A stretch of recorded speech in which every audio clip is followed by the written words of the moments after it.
Lecture number 78 کا باقاعدہ آغاز کرتے ہیں۔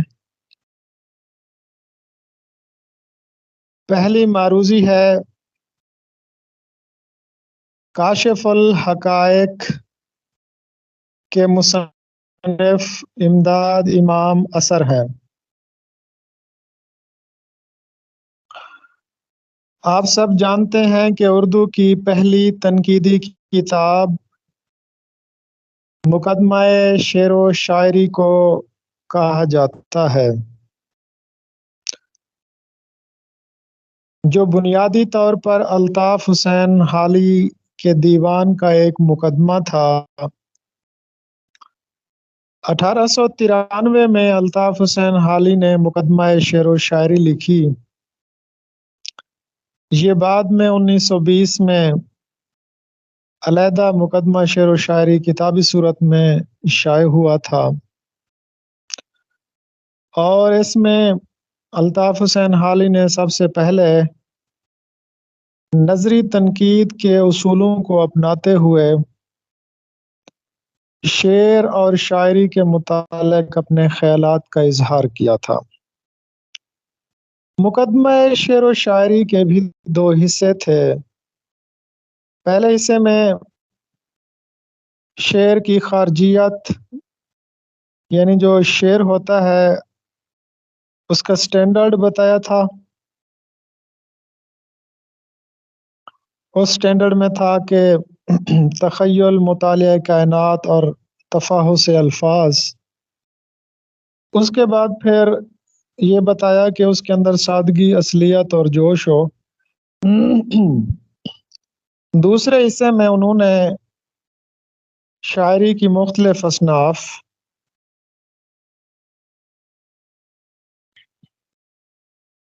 غزل، قصیدہ، مرثیہ اور مثنوی پر اپنے تنقیدی خیالات پیش کیے تھے۔ الطاف حسین حالی کے جو تنقیدی خیالات تھے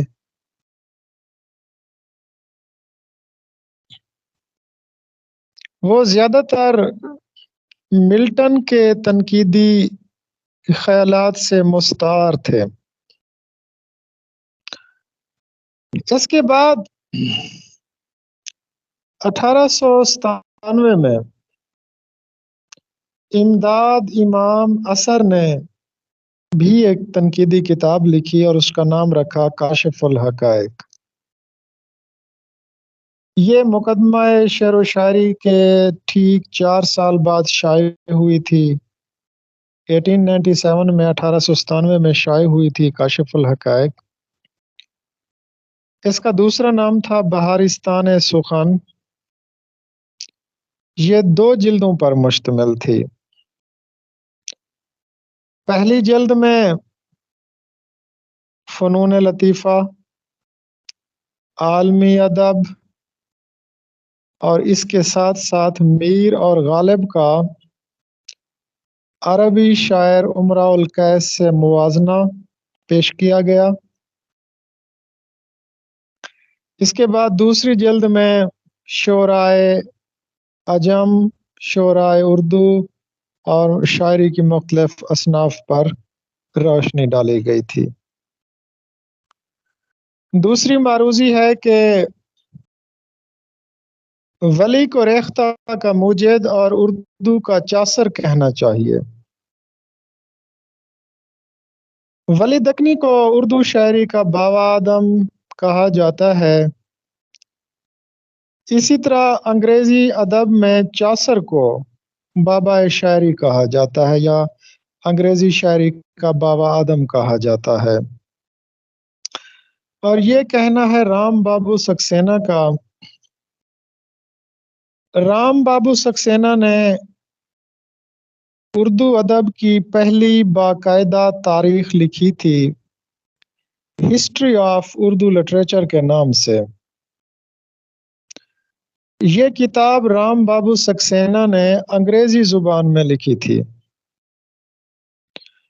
اور یہ کتاب پہلی مرتبہ 1927 میں الہ آباد سے شائع ہوئی تھی۔ رام بابو سکسینہ یعنی اردو کی جو تاریخ تھی وہ انگریزی زبان میں سب سے پہلے لکھی گئی اور لکھی بھی رام بابو سکسینہ نے تھی۔ پھر 2 سال بعد 1929 میں اس کا ترجمہ مرزا محمد عسکری نے تاریخ ادب اردو کے نام سے کیا اور یہ ترجمہ 1929 میں ہی منشی نویل کشور کے چھاپا خانے سے شائع ہوئی۔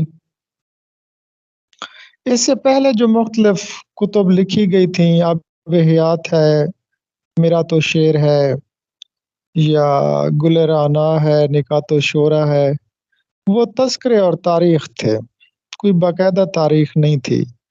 لیکن رام بابو سکسینہ نے اردو کی پہلی باقاعدہ تاریخ لکھی۔ اچھا، آپ میں سے کوئی بتا سکتا ہے کہ اردو کی طویل ترین تاریخ کس نے لکھی ہے اور وہ کتنی جلدوں میں ہے؟ ڈاکٹر جمیل جالبی نے 4 جلدیں۔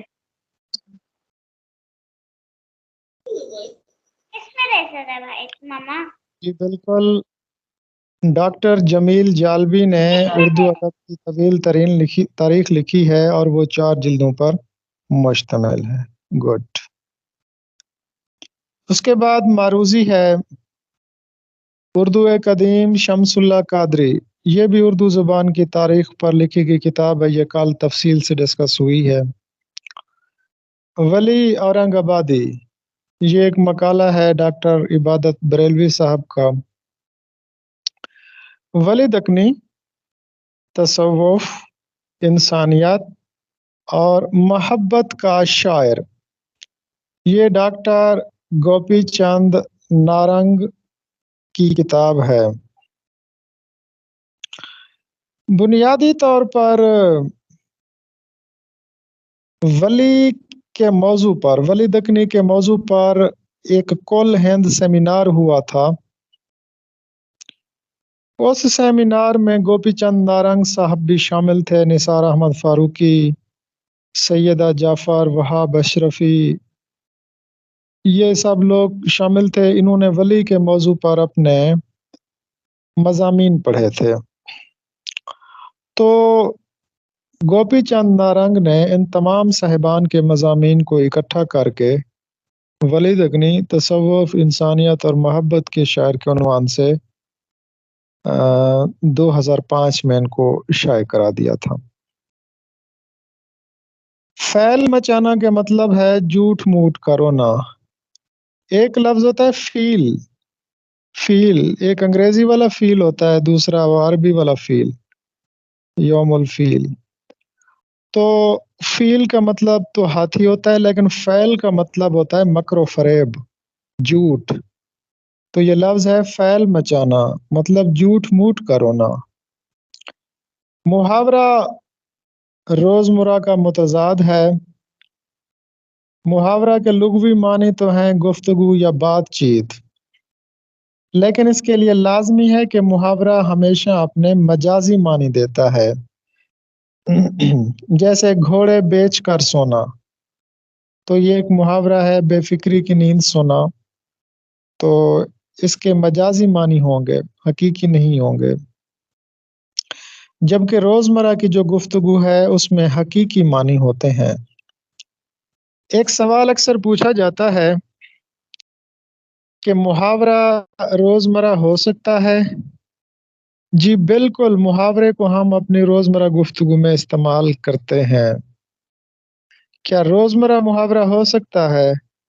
جی نہیں، روزمرہ محاورہ نہیں ہو سکتا، محاورہ روزمرہ ہو سکتا ہے۔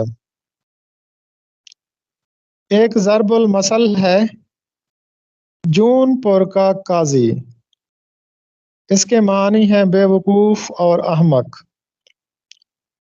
بھانمتی نے کنبا جوڑا، کہیں کی اینٹ کہیں کا روڑا۔ اس ضرب المثل سے مراد ہے واہی تباہی لوگوں کا مجمع۔ شیر شاہ سوری کی موت بارود پھٹنے سے ہوئی تھی۔ اورنگزیب عالمگیر کی وفات کے بعد مغلیہ سلطنت زوال کا شکار ہو گئی۔ اورنگزیب عالمگیر 1707 کو فوت ہوئے تھے۔ اس کے بعد پھر مغلیہ سلطنت زوال کا شکار ہو گئی تھی۔ محمد شاہ ابو الحسن تانا یا رنگیلا شاہ جس کو بھی کہا جاتا ہے، محمد شاہ، اس کے متعلق بھی کل گفتگو ہوئی تھی کہ یہ 1719 میں بادشاہ بنا تھا اور پھر 1748 تک اس کی حکومت رہی تھی، تقریباً 28-29 سال اس نے حکومت کی تھی۔ اس کے بعد اسی کے ہی عہد میں، محمد شاہ کے عہد میں 1739 میں نادر شاہ نے دلی پر حملہ کیا تھا اور اس کے بعد پھر احمد شاہ ابدالی نے دلی پر حملہ کیا تھا اور حملے کے بعد احمد شاہ کا اقتدار ختم کر دیا تھا۔ بر صغیر میں ویسے تو انگریز سن 1600 میں جہانگیر کے عہد میں آئے تھے تجارت کی غرض سے۔ اس کے بعد پھر باقاعدہ طور پر انہوں نے وہاں حکمرانی شروع کر دی تھی۔ 1784 میں باقاعدہ حکمرانی شروع کر دی تھی۔ 1757 میں انہوں نے سراج الدولہ کو شکست دی تھی۔ اس کے بعد 1799 میں انہوں نے میسور کی لڑائی میں ٹیپو سلطان کو شکست دی تھی اور پھر 1857 میں انہوں نے مغلیہ سلطنت پر قبضہ کر کے پورے ہندوستان پر قبضہ جما لیا تھا۔ ساخت کے اعتبار سے اردو ایک مخلوط قسم کی زبان ہے۔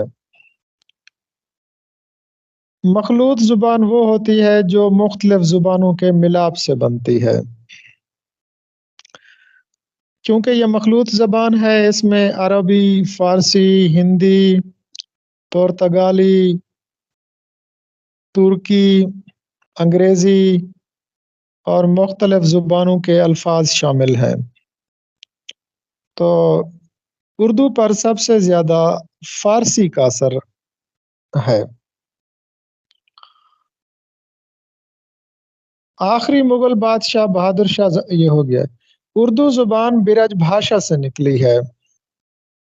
برج بھاشا یہ کہنا تھا مولانا محمد حسین آزاد کا۔ مولانا محمد حسین آزاد نے اردو کی تخلیق اور ارتقاء کا نظریہ اپنی مشہور زمانہ کتاب آب حیات میں پیش کیا تھا، جس کا آغاز ہی اسی جملے سے ہوتا ہے کہ یہ تو ہر شخص جانتا ہے کہ اردو برج بھاشا کی بیٹی ہے۔ برج بھاشا یہ گنگا اور جمنا کے درمیان زبان بولی جاتی تھی اور یہ آپ بھرنش سے بنی تھی۔ آپ بھرنش یہ پرانی بگڑی ہوئی بولی تھی۔ زمین چمن گل کھلاتی ہے کیا کیا بدلتا ہے رنگ آسماں کیسے کیسے۔ خواجہ حیدر علی آتش کا شعر ہے۔ آتش دبستان لکھنؤ کے نمائندہ شاعر تھے۔ درست لفظ ہوتا ہے اغماز۔ اغماز کے معنی ہیں بے پرواہی یا چشم پوشی کرنا۔ جالبی کی تاریخ سے معروضیاں، غرۃ الکمال یہ امیر خسرو کا دیوان ہے۔ حافظ محمود شیرانی کے مطابق امیر خسرو کی کل 99 تصانیف ہیں، جن میں سے ابھی تک 27 تصانیف موجود ہیں، دریافت ہوئی ہیں۔ ان میں سے ان کے 3 دواوین بھی مشہور ہیں، جن میں سے ایک غرۃ الکمال ہے۔ غرۃ الکمال یہ بنیادی طور پر امیر خسرو کا فارسی دیوان ہے۔ اس کا دیباچہ امیر خسرو نے فارسی میں لکھا تھا، بڑا شاندار دیباچہ ہے، 1294 عیسوی میں لکھا تھا۔ آپ کو پتہ ہے نا، امیر خسرو 1253 کو پیدا ہوئے تھے اور 1325 کو ان کا انتقال ہوا تھا۔ 1294 میں انہوں نے غرۃ الکمال کا دیباچہ لکھا، بہت شاندار دیباچہ ہے، اور خاص طور پر 13ویں صدی کی جو تاریخ، تہذیب تھے وہ بیان کیے۔ اس کے ساتھ ساتھ انہوں نے تھوڑا سا شاعری پر بھی اپنے خیالات کا اظہار کیا، اور اس کا جو دیباچہ ہے غرۃ الکمال کا، وہ شمس الرحمن فاروقی نے اس کا اردو ترجمہ کیا تھا۔ تو یہ بنیادی طور پر ان کا فارسی کا ایک دیوان ہے، غرۃ الکمال۔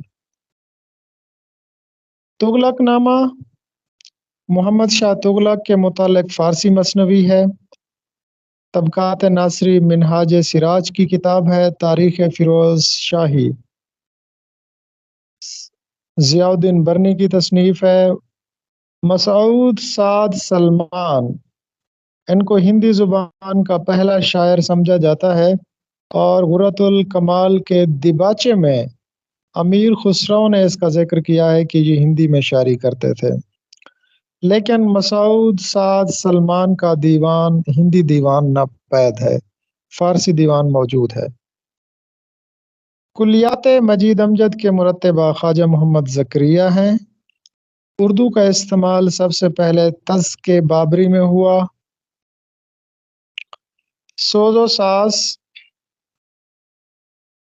حفیظ جلندری کا دوسرا شعری مجموعہ ہے۔ ان کا جو پہلا شعری مجموعہ تھا وہ نغمہ زار تھا، اس کے بعد یہ ان کا دوسرا شعری مجموعہ ہے۔ حفیظ جلندری کا دور حیات اکثر پوچھا جاتا ہے پیپر میں۔ یہ 14 جنوری سن 1900 کو پیدا ہوئے تھے۔ ابو العصر ان کا لقب ہے۔ ان کے جو استاد تھے فارسی کے شاعر اقبال کے دوست مولانا گرامی، انہوں نے ان کو ابو العصر کا لقب دیا تھا۔ اکثر لوگ ابو العصر کو کنیت سمجھتے ہیں، لیکن یہاں پہ لقب ہے ابو العصر۔ تو 14 جنوری 1900 کو یہ پیدا ہوئے تھے، اور ان کا ثانیہ ارتحال بھی پوچھا جاتا ہے۔ یہ 21 دسمبر 1982 کو لاہور میں فوت ہوئے تھے، اور ان کی ایک کتاب ہے شاہنامہ اسلام، اسلام کی منظوم تاریخ ہے، 4 جلدوں میں۔ اس کے متعلق بھی سوال کیا جاتا ہے۔ تقریباً نصف صدی تک انہوں نے اردو ادب کی خدمت کی تھی۔ وہ خود ہی کہتے ہیں کہ شعر و ادب کی خدمت میں جو بھی حفیظ کا حصہ ہے، یہ نصف صدی کا قصہ ہے، 2-4 برس کی بات نہیں۔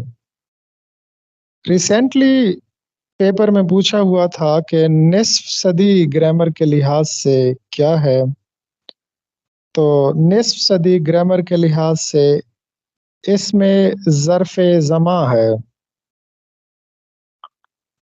اس کے بعد ہے میٹھی چھری۔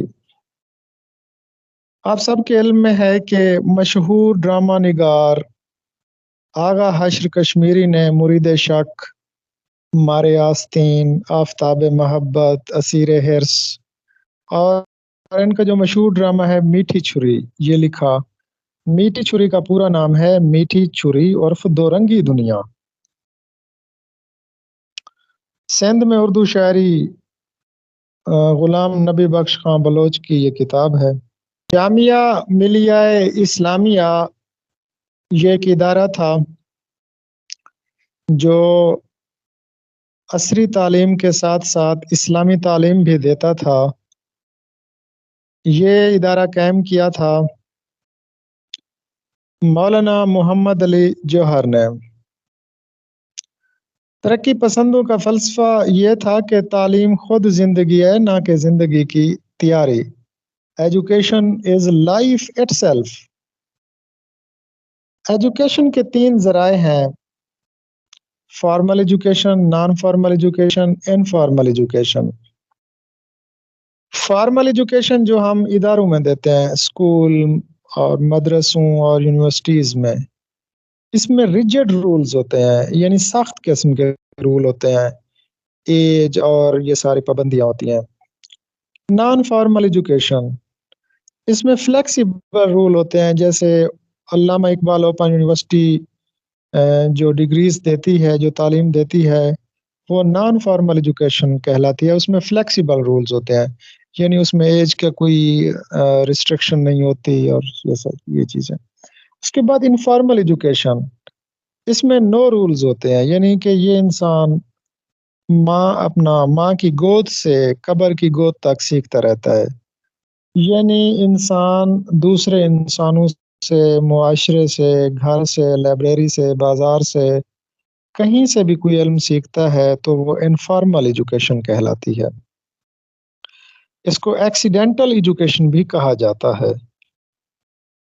پاکستان کے پہلے چیف جسٹس میاں عبدالرشید تھے، کہ 1949 سے 1954 تک چیف جسٹس رہے تھے. کشمیری لیڈر تھے مقبول بٹ، جن کو 11 فروری 1984 کو دلی کی تہاڑ جیل میں پھانسی دی گئی. نیشنل سیکیورٹی پالیسی کی کابینہ سے منظوری 28 دسمبر 2021 کو ہوئی. گندھارا اسکول آف آرٹ، یہ ایک بادشاہ تھا عہد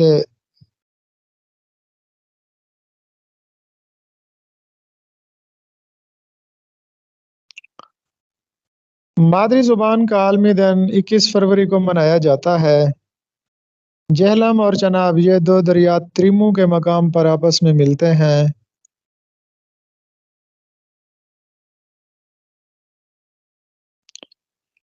لائم سٹون سیڈیمنٹری راکس میں پایا جاتا ہے. اقوام متحدہ میں جب پہلی مرتبہ کشمیر کا مسئلہ اٹھایا گیا تو اس وقت برطانوی وفد میں فلپ نوئل بیکر شامل تھے. وائٹامن ڈی کی کمی سے ریکٹس یعنی ہڈیاں کمزور ہو جاتی ہیں، یہ بیماری ہوتی ہے. OIC، organization of Islamic cooperation.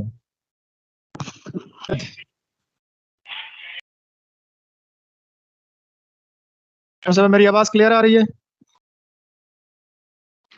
جی سر. بالکل سر، کلیئر ہے. جی، 1981 میں حلال و حرام کے فلسفے پر جس کا عنوان انہوں نے راجہ گدھ رکھا تھا، سیمی، قیوم اور آفتاب جس کے مرکزی کردار تھے. شیخ ولی محمد، یہ ایک ولی کی دعا سے پیدا ہوئے تھے، کی 12ویں اولاد تھے. شیخ ولی محمد تھا 95 برس کی انہوں نے میں آگرہ میں پیدا ہوئے تھے اور 1830 ان کا انتقال ہوا تھا. دنیا میں بادشاہ ہے سو ہے وہ بھی آدمی، اور مفلس و گدھا ہے سو ہے وہ بھی آدمی. ان کہا جاتا ہے ان کے کلام میں عوامی رنگ نمایاں ہے. انہوں نے ہر موضوع پر لکھا. اقتصادیات کے موضوع پر ان کا ایک شعر ہے،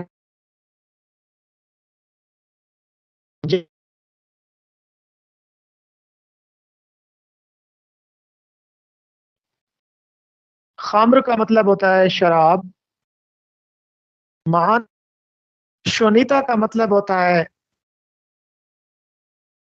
بدھ مت کے افکار، شعریات کا مطلب ہوتا ہے تنقید کا علم.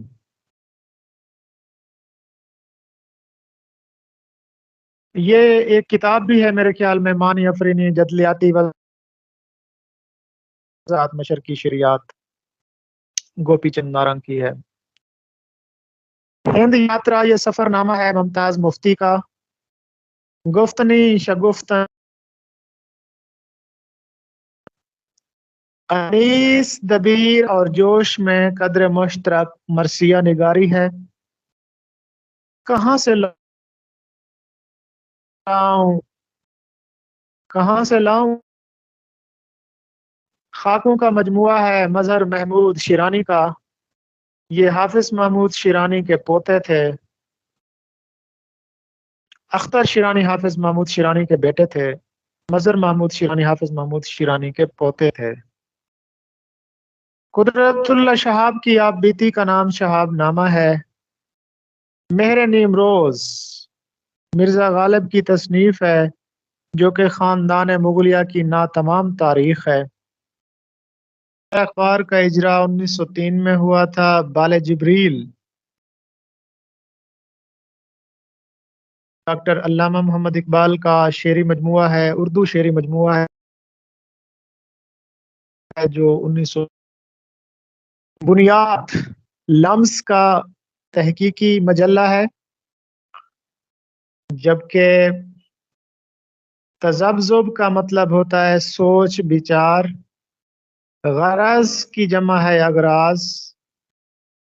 یوں برچیاں تھیں چار طرف اس جناب کے، جیسے کرن نکلتی ہے گرد آفتاب کے. اس شعر میں تشبیہ کا استعمال کیا گیا ہے. کلام میں ایسے الفاظ لانا جن کے معنوں میں خاص مناسبت ہو مگر یہ نسبت تقابل کی ہو، تضاد کی نہ ہو.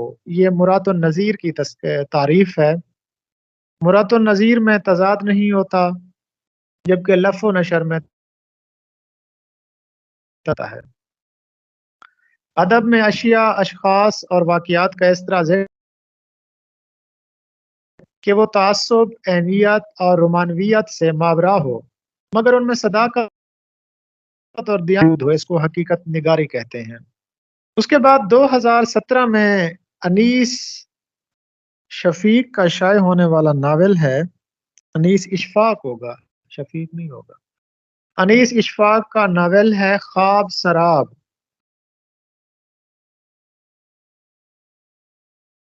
یہ جو اردو کا پہلا نفسیاتی ناول ہے نا، امراؤ جان ادا، جو 1899 میں مرزا محمد ہادی رسوا نے لکھا تھا، کہ جس میں انہوں نے امراؤ جان اور اس کے ساتھ ساتھ اودھ کی جو تہذیب تھی اس کو بیان کیا تھا. یہ جو خواب سراب ناول ہے نا، یہ 2017 میں شائع ہوا اور یہ ناول امراؤ جان ادا کا سیکنڈ پارٹ ہے. اس میں امراؤ جان ادا کی جو بیٹی شمیلہ تھی اس کو مرکزی کردار بنا کر لکھنؤ کی تہذیب اور ثقافت کو بیان کیا گیا ہے. خواب سراب نظم امجد اسلام امجد کی ہے، شعری مجموعہ مبارک صدیقی کا ہے، اور عفت موہانی کا ایک ناول بھی ہے خواب و سرائے. فیض احمد فیض کی مسز کلثوم فیض کا اصل نام ایلس کیتھرین جارج تھا. فیض کا نکاح شیخ محمد عبداللہ نے کشمیر سری نگر میں پڑھایا تھا. فیض احمد فیض نے امرتسر کالج، ہیلے کالج، عبداللہ ہارون کالج یہاں اپنی تدریسی خدمات سر انجام دی تھیں. ہم سماعت کو ہتھیلی پہ لیے پھرتے، تیری آواز میں کوئی تو پکارے ہم کو. قصیدہ کے ایک معنی ہے ارادہ کرنا. کلیات حفیظ طائب کو مرتب کیا ہے محمد نعمان طائب نے. دیوان کے نام سے ناصر کاظمی کا شعری مجموعہ بھی ہے. اس اپنے شعری مجموعے کا نام دیوان رکھنے کے لیے انہوں نے کافی سوچ بچار کی اور پھر وہ اس نتیجے پر پہنچے کہ جو غالب کا دیوان ہے اس کا بھی تو کوئی نام نہیں، ان کے دیوان کا نام بھی دیوان غالب ہے، تو کیوں نہ میں بھی اپنے دیوان کا نام دیوان ہی رکھوں. جدائی کی 5ویں سالگرہ امجد اسلام امجد کی نظم ہے تجاہل عارفانہ جان بوجھ کر گرگ 12 دیدہ آزمودہ کار کو کہا جاتا ہے. گولر کا پھول کھلنا، انہونی بات ہونا، پیٹ کاٹنا، اخراجات میں کمی کرنا، چھل کرنا، چالاکی کرنا، طفل مکتب، نا تجربہ کار، لوہا ماننا، کسی کے ہنر کا قائل ہونا، رہا ہونا، محبت ہونا، تحقیق مجلہ دریافت یہ اور تنقیدی کتاب ہے وقت کی راگنی، یہ بڑی مشہور کتاب ہے. بنیادی طور پر 1979 میں یہ کتاب شائع ہوئی تھی. محمد حسن عسکری اور مرزا محمد عسکری اور محمد حسن عسکری، ان دونوں میں فرق ہے، فرق رکھیے گا. مرزا محمد عسکری نے تو رام بابو سکسینہ کی کتاب کا اردو ترجمہ کیا تھا، جبکہ محمد حسن عسکری یہ نقاد اور افسانہ نگار تھے، اور انہوں نے 1960 سے لے کر 1977 تک مختلف رسالوں میں تنقیدی مضامین لکھے تھے. یہ وقت کی راگنی ان تنقیدی مضامین کا مجموعہ ہے. باغ گل سرخ، ریسنٹلی افتخار عارف کو اس کتاب پر ادبیات کی طرف سے، ادبیات والوں کی طرف سے بھی انعام دیا گیا ہے. باغ گل سرخ افتخار عارف کا شعری مجموعہ ہے. ملفوظات، کسی بزرگ کے ارشادات کا مجموعہ ملفوظات کہلاتا ہے. گنجینہ معنی کا طلسم یہ کتاب کا نام ہے، یہ دیوان غالب کا اشاریہ ہے، اور یہ کتاب مجلس ترقی ادب لاہور والوں نے شائع کی اور اس کے مرتب ہیں رشید حسن خان. چلیں جی، آج کا لیکچر ہمارا کمپلیٹ ہوا.